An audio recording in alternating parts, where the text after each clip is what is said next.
was actually going to circle back to something that you said about how intimacy coordinators really started to be more popular after the Me Too movement and in a response to that. And I thought that was really interesting because in the adult film industry, people started using what we call performer advocates on set. And they're basically there so if you feel uncomfortable saying something directly to your scene partner or the director or photographer for any reason, you have somebody who's not there to have sex with you and is not there to sign your checks or anything like that, and you can raise concerns with them. And that came about after 2020. There was this weird Me Too movement in the adult film industry because women had to, not just women, but all performers had to stop performing with each other because of COVID, and we didn't know how to do that safely, and so we all turned to OnlyFans.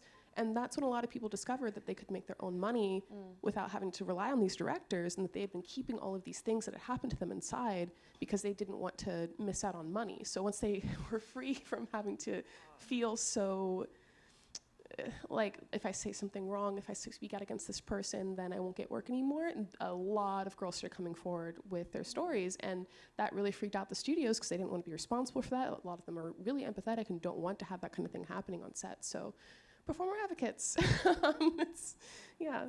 It's actually really nice to hear from you guys that those things improved after a Me Too movement, because sometimes something like that will swell up and then sort of dissipate from being so trendy.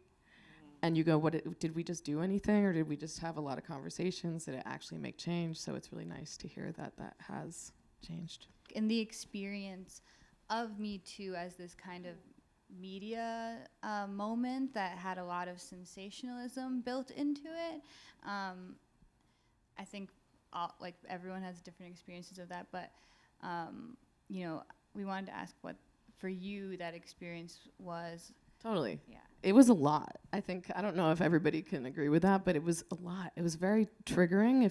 I think most people have had some trauma in that area, so to just all of a sudden be faced with all of it at once, and then for everybody to also expect that this is the time to talk about it. Somehow people were kind of figuring out that I had a relationship with somebody that there was some suspicion about, right?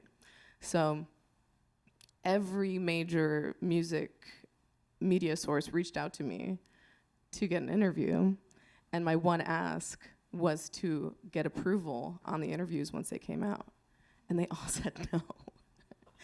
I think it could have been a good opportunity to speak out about things, but to then feel like it's this doubling down on your exploitation or your lack of control or your feeling of powerlessness.